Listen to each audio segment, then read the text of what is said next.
I knew something was wrong the moment I saw the neon orange envelope wedged into my front door frame that frigid January morning in Boulder, Colorado. It was 5:30 in the morning, still dark outside, and I had just walked back from warming up my truck in the driveway before heading to my construction job site across town. The envelope practically glowed against the dark wood of my door, and my stomach dropped when I recognized the embossed seal of the Ridgemont Heights Homeowners Association. My name is Samuel Anderson, and I had lived in this cookie-cutter suburban development for 3 years without much trouble from the HOA.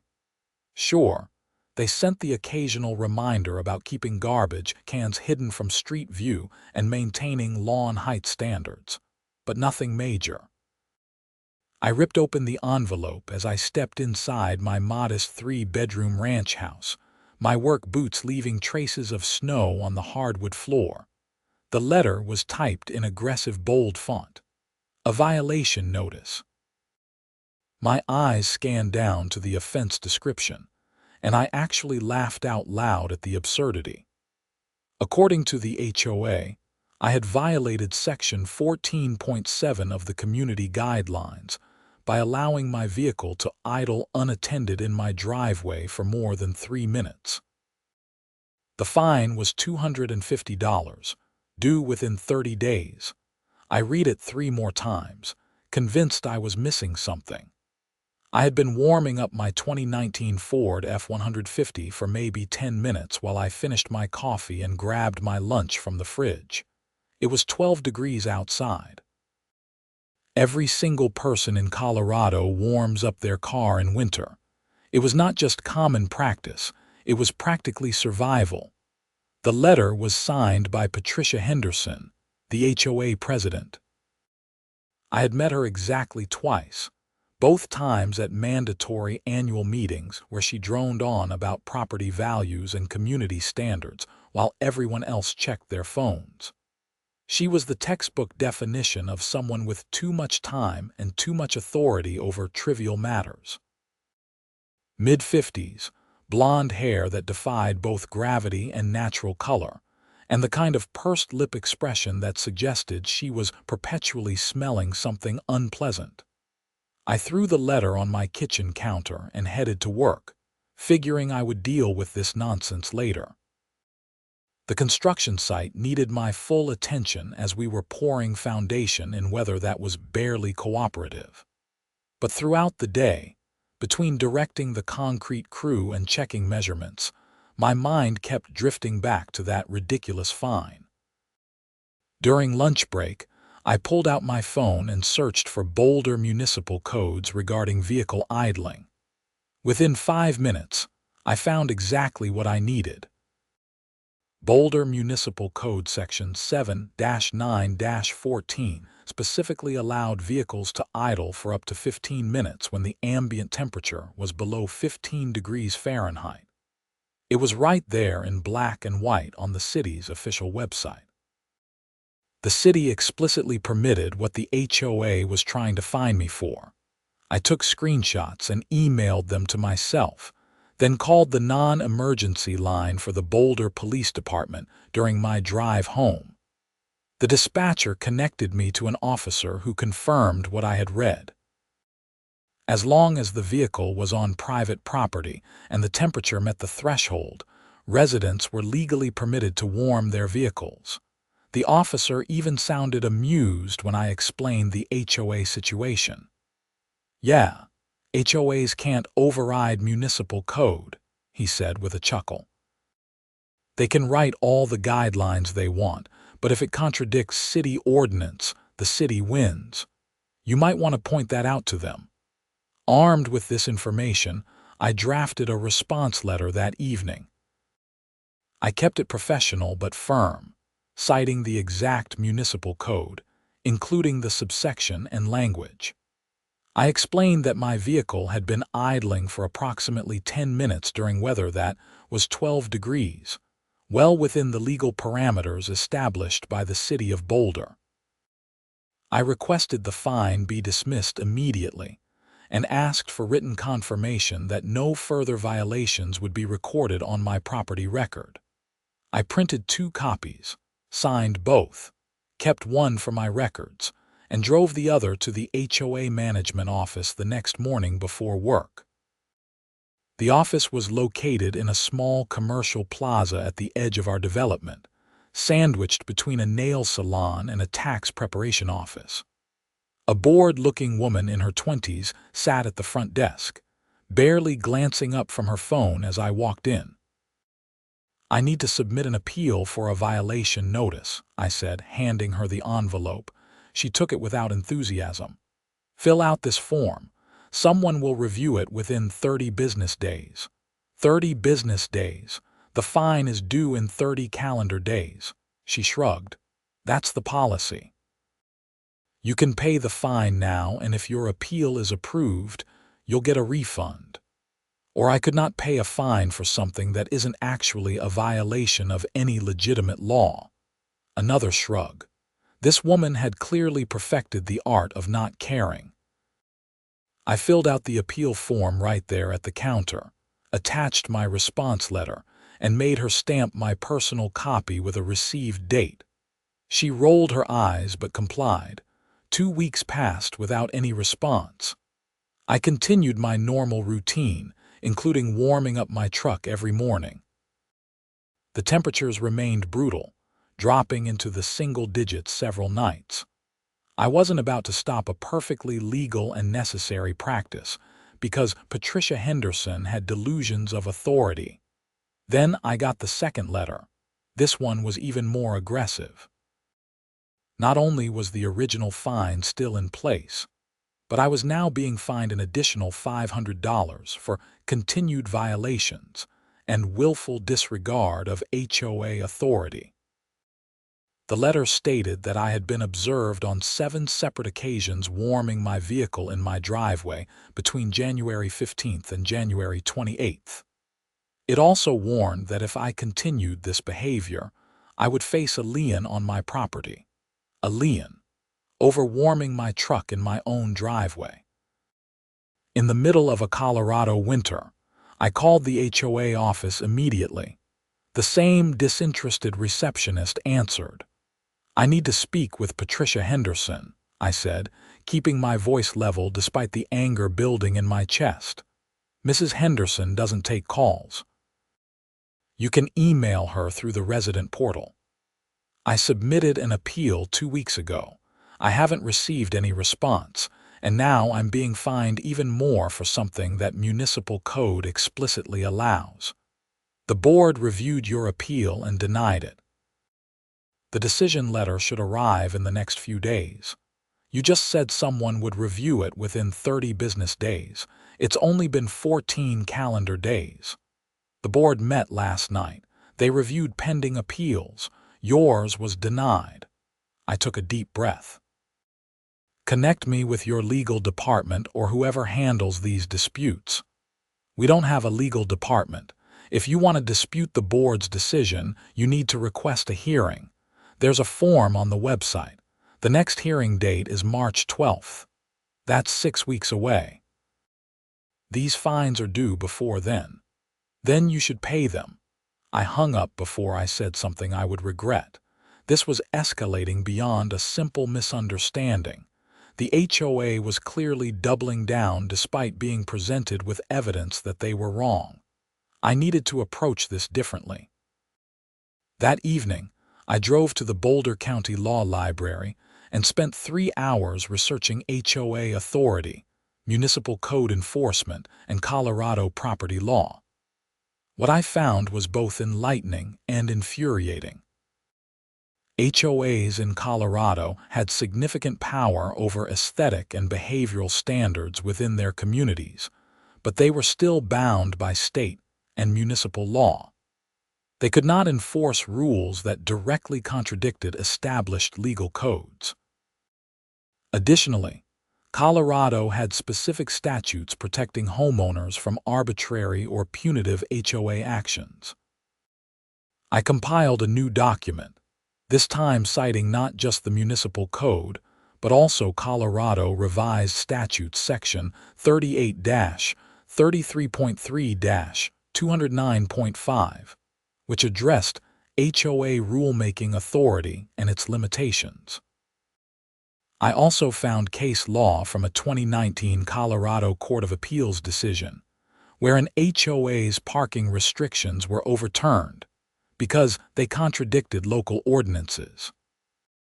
I submitted this new appeal through the online portal, sent a physical copy via certified mail, and emailed a copy directly to every board member whose email address I could find on the HOA website. I also sent a copy to the management company that administered the HOA's day-to-day operations. 3 days later, I received a phone call from a number I didn't recognize. I answered cautiously. "Is this Samuel Anderson?" A woman's voice, clipped and irritated, speaking. "This is Patricia Henderson, president of the Ridgemont Heights HOA board. I'm calling about your repeated appeals regarding the idling violations. Violations that aren't actually violations according to Boulder Municipal Code. Mr. Anderson, when you purchased your home in Ridgemont Heights, you signed a covenant agreement. That agreement stipulates that you would follow all community guidelines as established by the HOA board. Those guidelines clearly state that vehicles may not idle unattended for more than 3 minutes. Mrs. Henderson, with all respect, your guidelines can't supersede municipal law. The City of Boulder explicitly allows vehicles to idle for up to 15 minutes when temperatures are below 15 degrees. Every morning that I've warmed my truck, the temperature has been well below that threshold. The HOA has the authority to establish stricter standards than municipal code. Actually, you don't. Not when those standards directly interfere with legally permitted activities. I've cited the relevant statutes in my appeal. Have you reviewed them?" There was a pause. "The board has reviewed your appeals and finds them without merit. The fines stand. If you continue to violate community guidelines, we will proceed with placing a lien on your property. Then I'll see you in court, Mrs. Henderson, because I promise you, a judge will be very interested in how you're attempting to fine residents for following municipal code. Are you threatening legal action? I'm stating a fact. You're attempting to extract money from me for behavior that is explicitly legal. That's not going to stand up to any scrutiny." She hung up without another word. I realized then that this wasn't going to be resolved through appeals or reasonable conversation. Patricia Henderson and her board had decided they were right, and no amount of evidence was going to change their minds. They were banking on me either giving up or paying the fines just to make the problem go away. They had picked the wrong person to bully. I contacted 3 attorneys the next day. The first 2 didn't handle HOA disputes. The third, a lawyer named Michael Brennan who operated a small practice in downtown Boulder, listened to my entire story and actually laughed when I finished. "This is beautifully straightforward," he said. "HOAs overreach all the time, but usually it's in gray areas. This is black and white.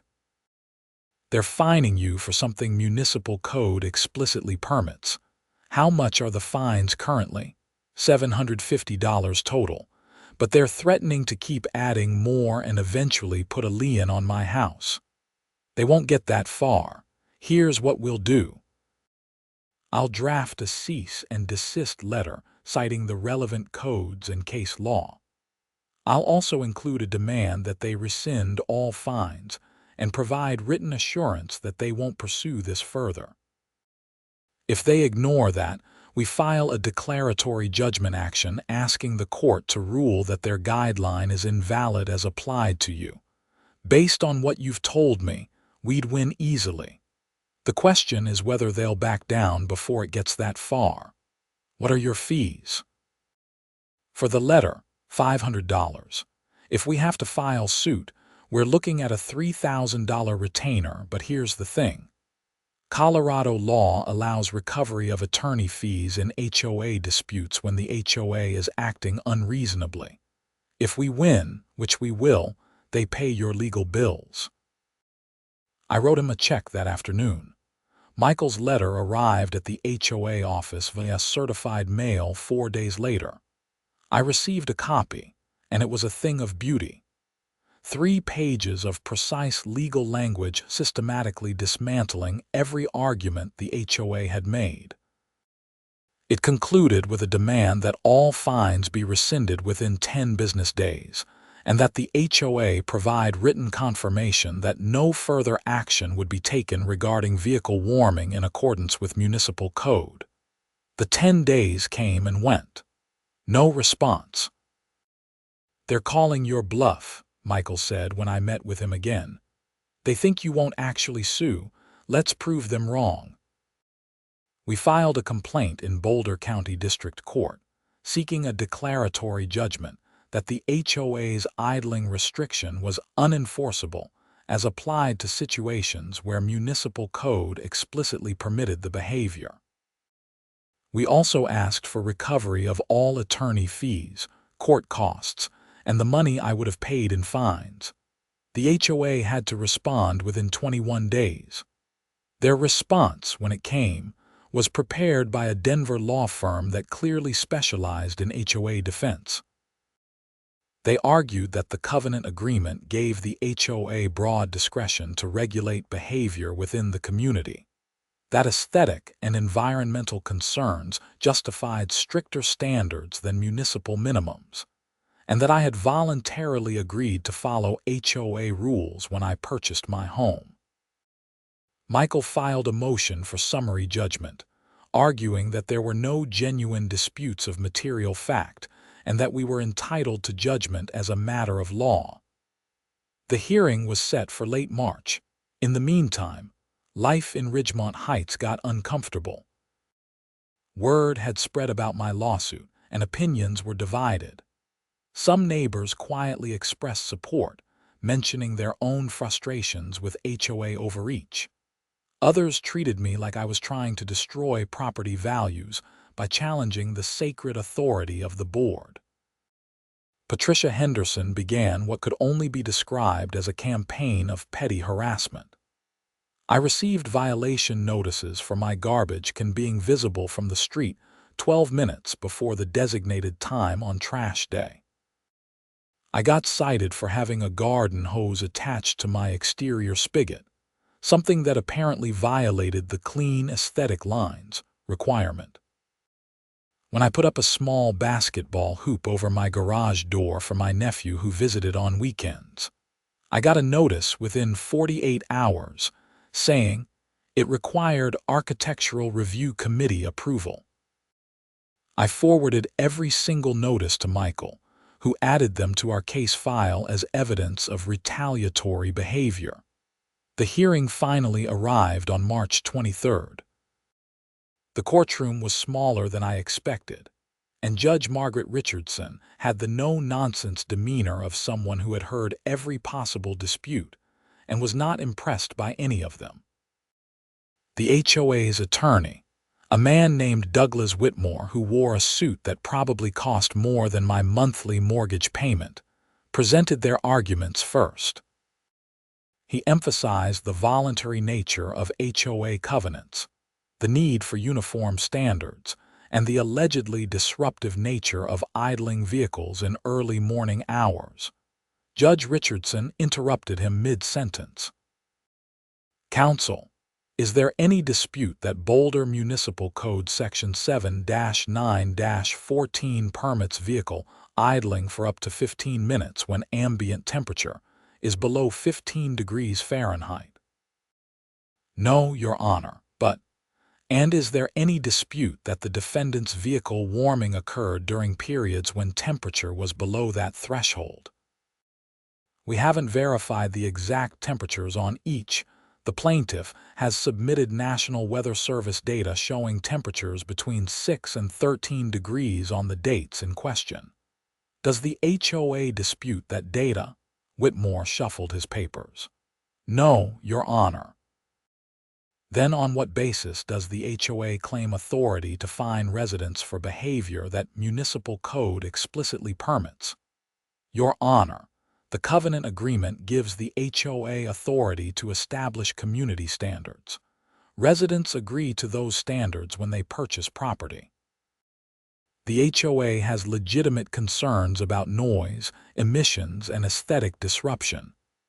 Counsel, every home in Colorado has cars. Those cars make noise. They produce emissions. That's the nature of vehicle ownership. The city of Boulder has already balanced those concerns against practical necessity and established 15 minutes as a reasonable threshold below 15 degrees. What expertise does the HOA board possess that would justify overriding that determination? Whitmore tried several more arguments, but Judge Richardson wasn't buying any of them. When Michael stood to present our side, she had already made up her mind. Mr. Brennan, your motion for summary judgment is granted. The HOA's idling restriction is unenforceable as applied to situations where vehicle warming is expressly permitted by municipal code. The plaintiff is entitled to a declaration to that effect. Additionally, the court finds the HOA's imposition of fines under these circumstances to be unreasonable and made in bad faith. The plaintiff is awarded full recovery of attorney fees and court costs. Counsel, please submit a fee application within 14 days. She banged her gavel, and just like that, it was over, or so I thought. Michael submitted our fee application totaling $4,800 for his time, court filing fees, and costs associated with research and document preparation. The court approved it in full. The HOA had 30 days to pay. They paid, but Patricia Henderson was not done with me. 2 weeks after the judgment, I came home from work to find a code enforcement officer from the city of Boulder examining my front yard. He was a young guy, probably late 20s, holding a clipboard and taking measurements of the distance between my sidewalk and the street-facing windows of my house. "Can I help you?" I asked, walking up the driveway. He looked relieved to see me. "Are you the homeowner, Samuel Anderson?" "That's me. What's going on?" "We received a complaint that you're operating a commercial vehicle business from this residence in violation of zoning regulations. I'm here to investigate. A commercial vehicle business. I own one truck that I drive to my construction job. That's it." The complaint alleges that you regularly park a commercial vehicle overnight, that you perform maintenance on multiple vehicles in your driveway, and that you're running an unlicensed auto repair operation. I stared at him. "That's completely false. I park my personal truck in my driveway, the same truck I've owned for 4 years. I've never repaired anyone else's vehicle here." "Who filed this complaint?" He checked his clipboard. "The complaint came through the HOA, a Patricia Henderson." "Of course it did." "Officer, this is clearly retaliation. I just won a lawsuit against the HOA 2 weeks ago. Now she's filing false complaints with the city.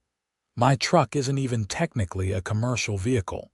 It's registered as a personal vehicle. I use it for work, but it's not a company truck." He nodded sympathetically. "Look, I have to complete the investigation because a complaint was filed. But between you and me, this looks like a waste of everyone's time. I don't see any evidence of commercial vehicle storage or repair operations. I'll file my report stating that. If you get any more harassment like this, you might want to document it. Trust me, I am." He left, and I immediately called Michael Brennan. He listened to the story and swore under his breath. "She's setting herself up for a much bigger problem," he said. "Filing false reports with city officials is serious. Document everything. If she keeps this up, we might need to pursue harassment or even defamation claims." Patricia Henderson kept it up. Over the next month, code enforcement visited my house 3 more times based on complaints she filed. One alleged I was storing hazardous materials in my garage.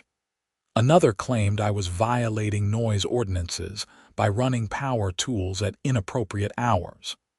A third stated that I was illegally subletting rooms to transient workers. Every single complaint was investigated and found to be baseless. The code enforcement officers became increasingly annoyed with the waste of their time. One officer, a woman named Sarah Chen who had been with the city for 12 years, pulled me aside after the 4th investigation. "Mr. Anderson, I'm going to be straight with you. Someone is abusing the complaint system to harass you. We've documented that every complaint has been unfounded. If this continues, we can pursue charges against the person filing false reports. Do you know who's doing this? Patricia Henderson, president of my HOA. I won a lawsuit against the HOA about a month ago. This started immediately after. Can you prove she's filing the complaints? You can check your own records. The complaints are all coming from her, through the HOA office." Sarah nodded slowly. "I'll talk to my supervisor." This has gone beyond annoying into potentially criminal territory. 2 days later, I received a call from Lieutenant James Morrison of the Boulder Police Department.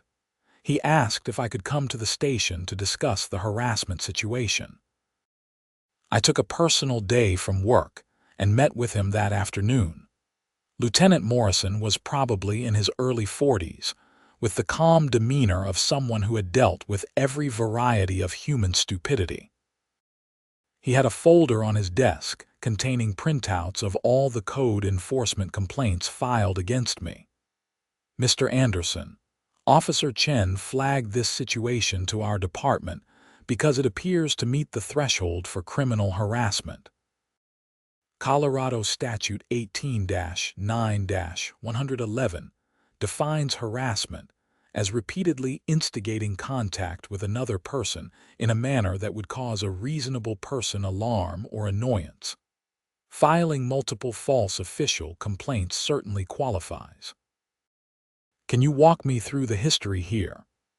I explained everything from the first parking violation notice through the lawsuit and the subsequent barrage of false complaints. I showed him copies of all the HOA violation notices, Michael's cease and desist letter, the court judgment, and the code enforcement reports. Lieutenant Morrison took notes throughout. "This is pretty clear-cut, Mrs. Henderson has filed 4 separate complaints with city officials that have all been investigated and found to be false.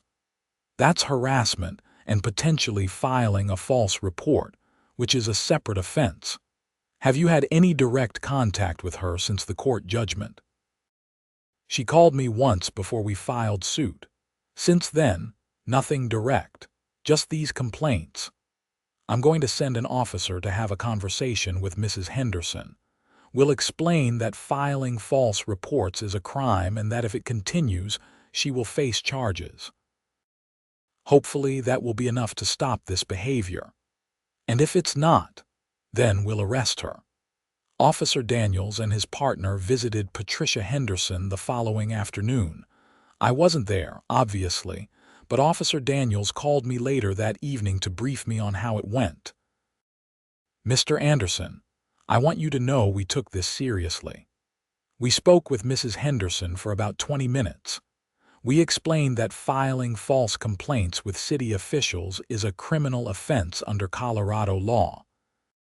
We showed her the documentation of the 4 unfounded complaints she filed against you. She initially denied that they were false, claiming she had legitimate concerns about various violations. How did you respond?" We pointed out that city investigators had examined each complaint and found no evidence supporting any of them. We also explained that the pattern and timing suggested retaliation for your lawsuit. She got pretty defensive at that point, said you were a troublemaker who didn't respect community standards. We refocused her on the legal issues. We made it clear that if any more false complaints are filed against you, she will be arrested and charged. She seemed to understand the seriousness at that point. You think she'll stop? Hard to say. Some people respond to warnings, others don't, but we've documented everything. If she continues, we have grounds for arrest. For a few weeks, everything was quiet. No violation notices, no code enforcement visits, no harassment. I dared to hope that maybe Patricia Henderson had finally gotten the message. Then, I received a notice in the mail that the HOA was holding a special meeting to vote on amending the community covenants. The proposed amendment would ban all vehicle idling throughout the community, regardless of temperature, with no exceptions. Homeowners who violated the new rule would face fines starting at $500. The meeting was scheduled for May 7th at 7 in the evening at the community clubhouse. All homeowners were encouraged to attend and vote. I called Michael immediately. "Can they do this?" I asked. "Just change the rules after losing in court." "They can try to amend their covenants, but there are procedures they have to follow.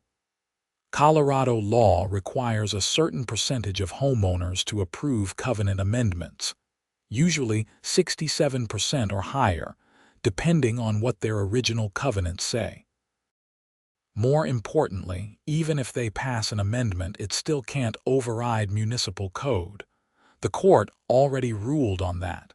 They'd be setting themselves up for another lawsuit. Should I go to the meeting? Absolutely. You should speak against it. And I'd bet you're not the only homeowner who thinks this is ridiculous." The community clubhouse was packed on May 7th. I arrived 15 minutes early and barely found parking. Inside, at least 70 or 80 people filled the rows of folding chairs facing a table where Patricia Henderson sat with 4 other board members. I recognized a few of my neighbors, but didn't really know most of these people. Patricia called the meeting to order at 7 sharp. She went through standard procedural items first, approving minutes from the last meeting, discussing budget items, announcing upcoming community events. Then she got to the main event. The board is proposing an amendment to Section 14.7 of our community covenants regarding vehicle idling. As many of you know, we recently had a situation where a resident challenged our existing guidelines. While that resident prevailed in court on a technicality, the board believes strongly that vehicle idling is disruptive to our community's peace and quality of life. We're proposing a complete ban on vehicle idling with no exceptions. Vehicles may be started but must be driven immediately. We believe this serves the best interests of all residents. A man in the front row raised his hand. "Patricia, I live on Elkhorn Drive. It gets cold here in winter. Are you seriously suggesting people should get into frozen cars and drive immediately? That's not practical. Modern vehicles don't require warming periods like older models did," Patricia said smoothly. "This is about being good neighbors and respecting the quiet enjoyment of our community." A woman in her 60s stood up. "I have circulation problems. My doctor specifically advised me to warm my car in winter before driving. Is the HOA going to pay my medical bills when I have a health crisis from sitting in a freezing car?" "That would be a personal medical decision between you and your doctor," Patricia said. "The HOA has to think about community standards." I raised my hand. Patricia's eyes locked onto me with obvious hostility. She ignored me and called on someone else. This happened 3 more times. Finally, a man I didn't know stood up and said loudly, "Patricia, the guy with his hand up in the back has been waiting for 5 minutes. Let him speak." Patricia's lips thinned. "Fine.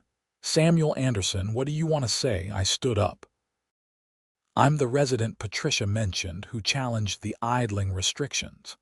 I want everyone here to understand what you're voting on." The City of Boulder Municipal Code explicitly allows vehicles to idle for up to 15 minutes when temperatures are below 15 degrees. The court already ruled that the HOA can't fine residents for behavior that's explicitly legal under city code. Even if this amendment passes tonight, it won't change that. The HOA still can't enforce a rule that contradicts municipal law. All you'll be doing is setting up more residents for the same harassment I went through. Patricia cut me off. You're out of order. This is a discussion about the proposed amendment, not a platform for your grievances. This is exactly about the proposed amendment.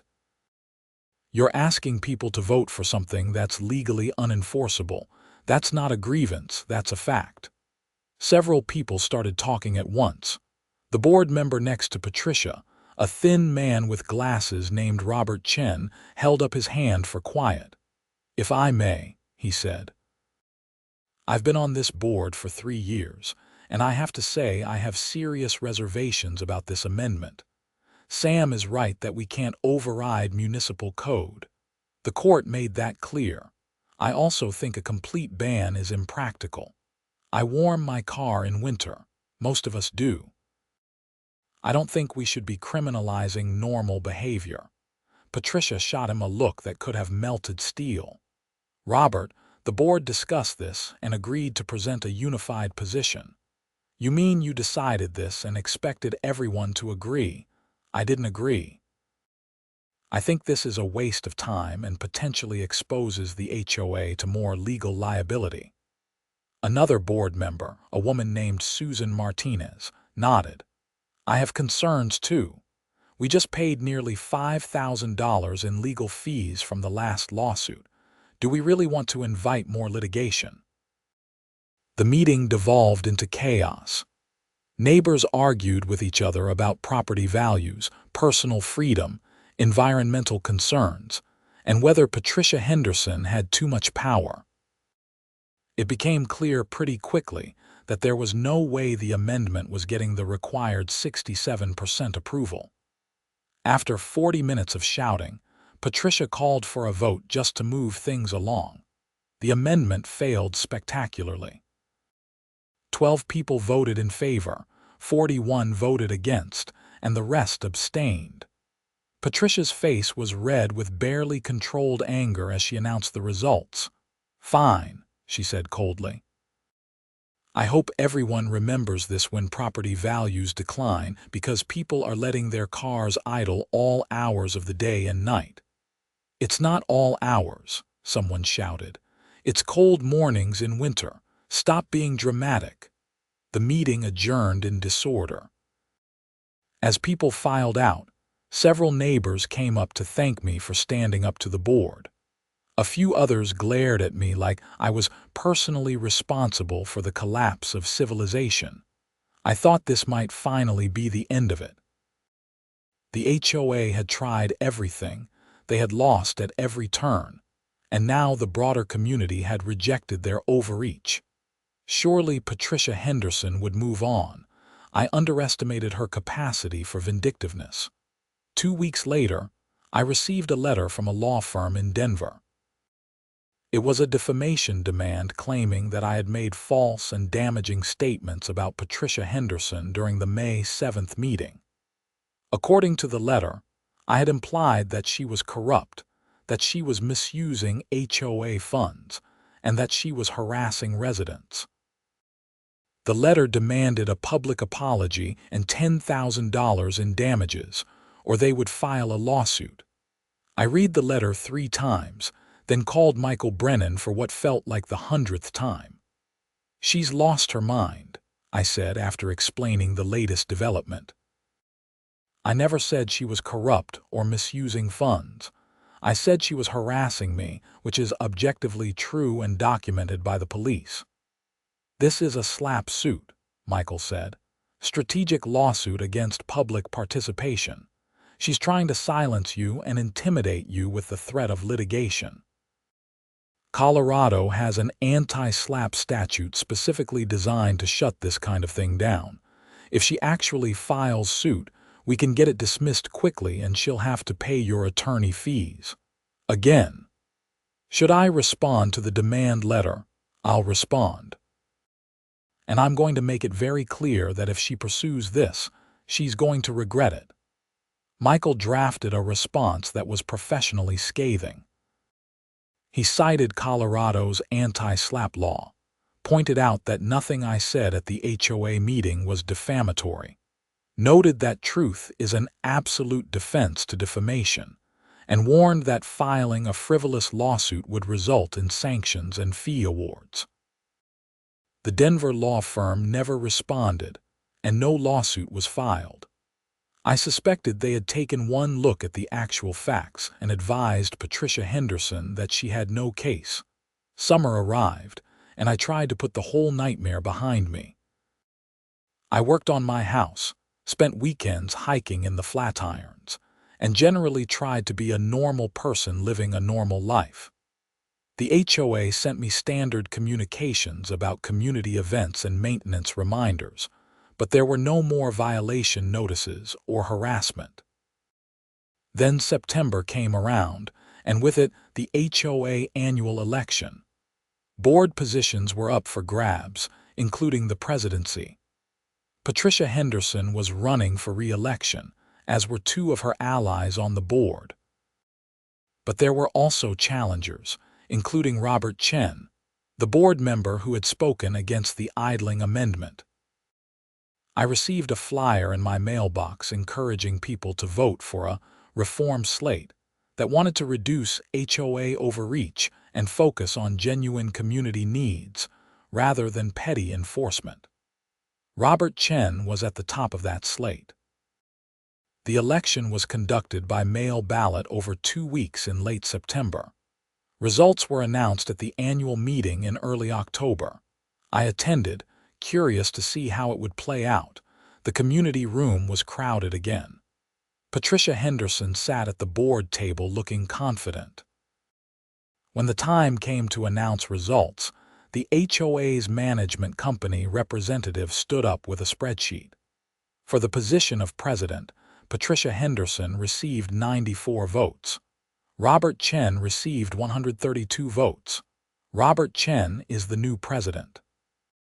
The room erupted in applause. Patricia's face went through several colors before settling on a dangerous shade of crimson. She stood abruptly, gathered her papers, and walked out without saying a word. 2 of her allies followed. Robert Chen took over the meeting, and the first thing he did was appoint Susan Martinez as vice president. Together, they outlined a new direction for the HOA focused on maintaining property values through reasonable standards, not nitpicking enforcement. They also announced they would be reviewing all standing violations and fines to ensure they were legitimate and properly documented. After the meeting, Robert approached me. "Sam, I want to apologize for everything you went through. Patricia was out of control, and the board should have reined her in earlier. I can promise you that kind of harassment won't happen under the new board." "I appreciate that, Robert. I just want to live in peace and not have to lawyer up every time I warm my truck." "That's exactly what we're aiming for." I thought the story ended there. New HOA leadership, reasonable policies, and everyone moving forward. But Patricia Henderson had one more card to play. In late October, I was served with papers at my front door. Patricia Henderson was suing me personally for intentional infliction of emotional distress, claiming that my lawsuit and public statements had caused her severe anxiety, reputational harm, and emotional suffering. She was seeking $50,000 in damages. I drove straight to Michael Brennan's office. He read through the complaint and shook his head. "This is beyond frivolous. Colorado has a very high bar for intentional infliction of emotional distress. The conduct has to be so extreme and outrageous that it goes beyond all bounds of decency. Defending yourself in a legal dispute doesn't come close. Neither does speaking at an HOA meeting. So, what do we do? We file a motion to dismiss and an anti-SLAPP motion. We also consider filing a counterclaim for malicious prosecution and abuse of process. She's using the courts to harass you, and judges don't like that. The legal machinery ground into motion. Michael filed our response, including a detailed anti-SLAPP motion arguing that Patricia's lawsuit was designed to punish me for exercising my First Amendment rights. We also filed a counterclaim seeking damages for the ongoing harassment. The hearing on our motions was scheduled for early December. In the meantime, Michael began gathering evidence of Patricia's pattern of harassment. We had the original HOA violations, the cease and desist letter, the court judgment, the police reports about the false complaints, the defamation demand letter, and now this lawsuit. Taken together, it painted a picture of sustained malicious harassment. We also subpoenaed HOA records to determine whether Patricia had used HOA funds to pay for her personal attorneys in this latest lawsuit. If she had, that would be a serious misuse of community funds. The records revealed something interesting. Patricia had paid for the defamation demand letter from her personal accounts, but she had initially tried to get the HOA to cover it, claiming it was related to her duties as president. The board at the time had voted 3-2 to decline coverage, with Robert Chen and Susan Martinez voting no. In early December, I sat in another courtroom, this time in front of Judge Thomas Brennan, no relation to my attorney. Patricia Henderson was there with her lawyer, a different one this time, a solo practitioner who looked like he was regretting taking this case.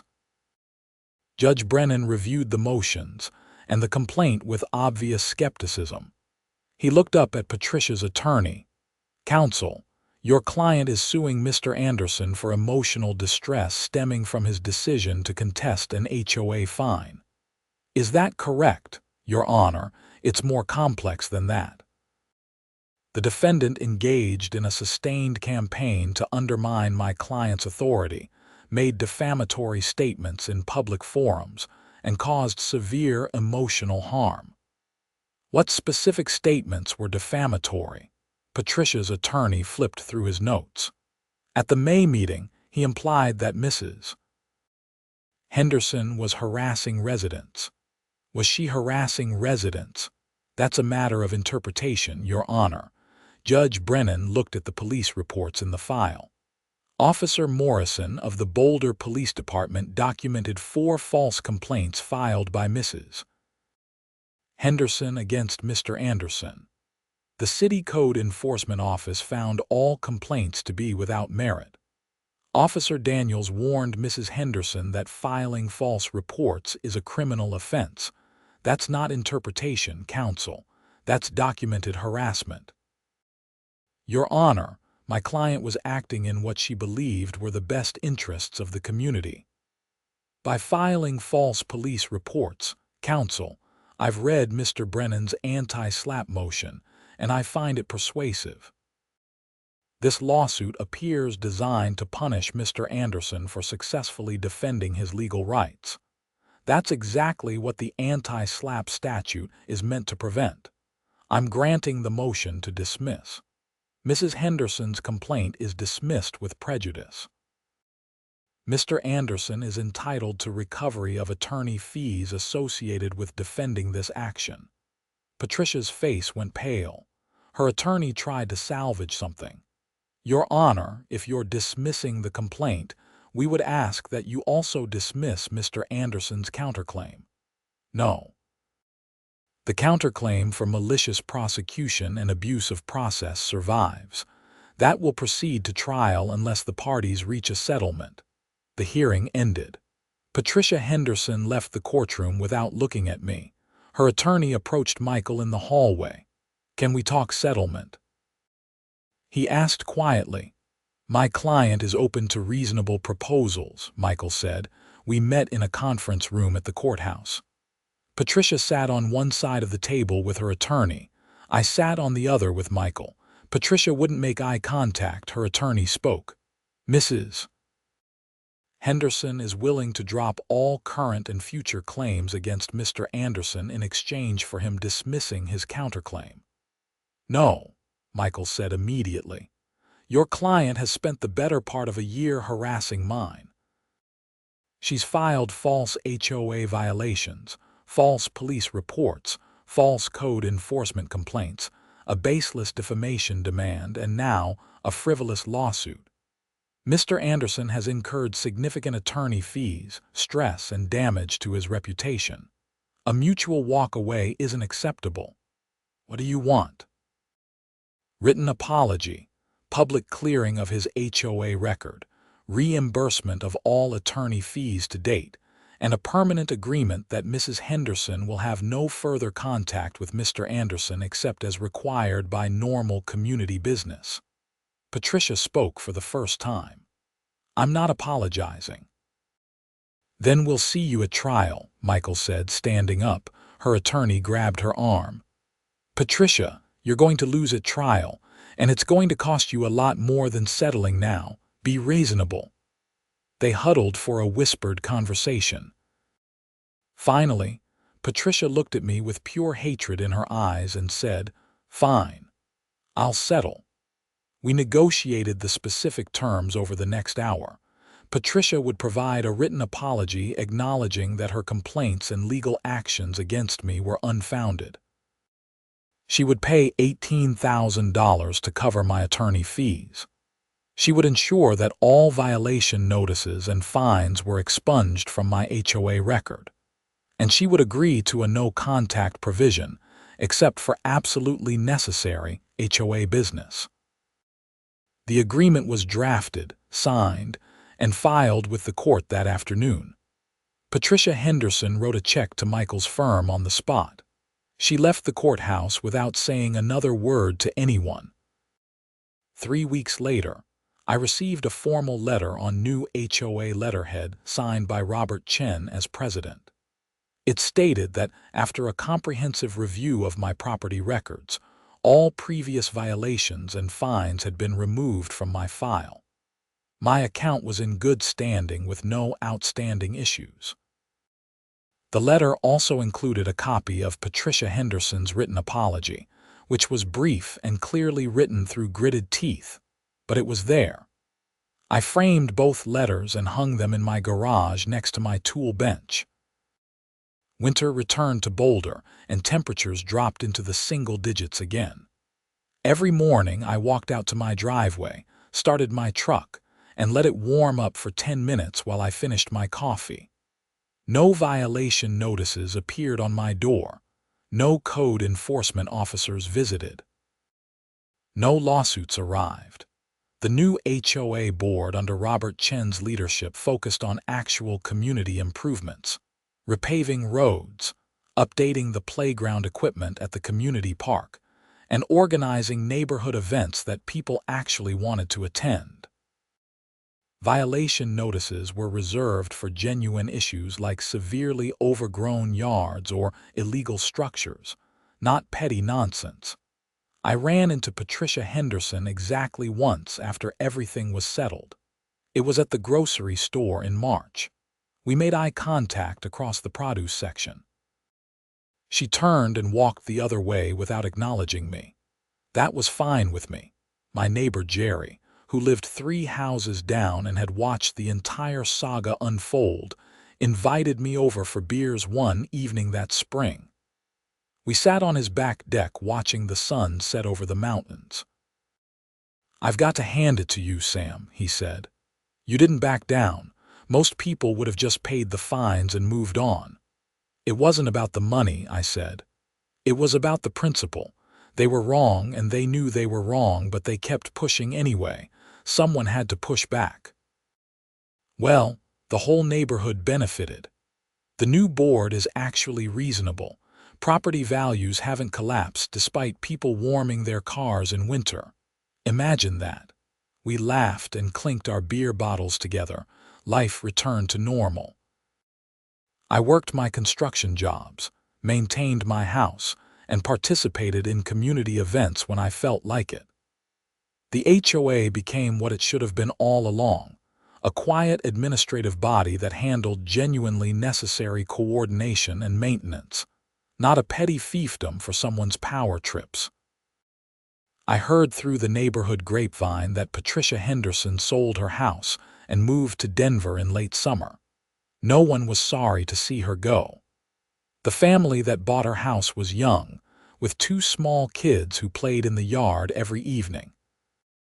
They were nice people who waved hello and didn't care if my truck idled in my driveway on cold mornings. 2 years after the initial violation notice, I was promoted to site supervisor at my construction company. The promotion came with a significant raise and a company vehicle, a newer Ford F-250 with the company logo on the side.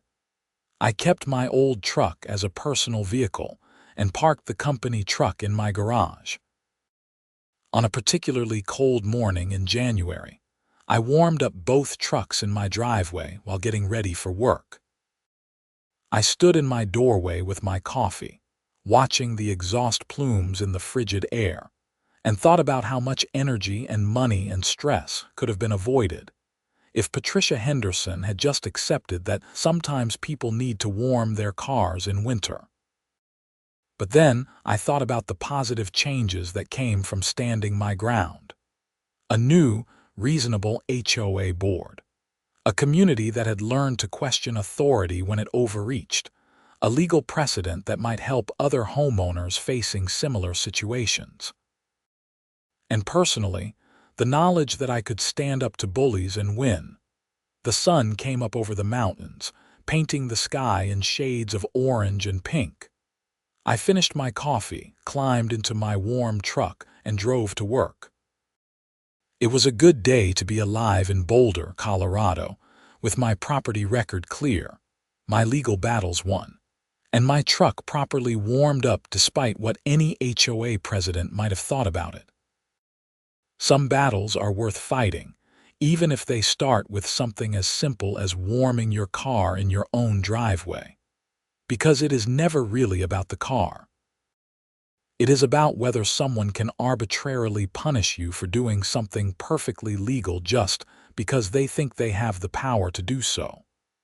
And in America, in Colorado, in my driveway, the answer to that question is no. I never received another HOA violation notice. I never had to call another attorney about HOA business. I never had to appear in another courtroom to defend my right to use my own property in a reasonable, legal way. And every single cold morning, I warmed my truck for exactly 10 minutes. Not because I had to prove anything anymore, but because it was the right thing to do for my vehicle, for my comfort, and because the Municipal Code of Boulder, Colorado said I could. The story could have ended a dozen different ways. I could have paid the first fine and accepted the injustice. I could have moved out of the neighborhood to escape the harassment. I could have given up when the legal bills started mounting or when the pressure from Patricia Henderson escalated. But I didn't, and that made all the difference. Years later, when I told this story to friends or family, they always asked the same question. Was it worth it?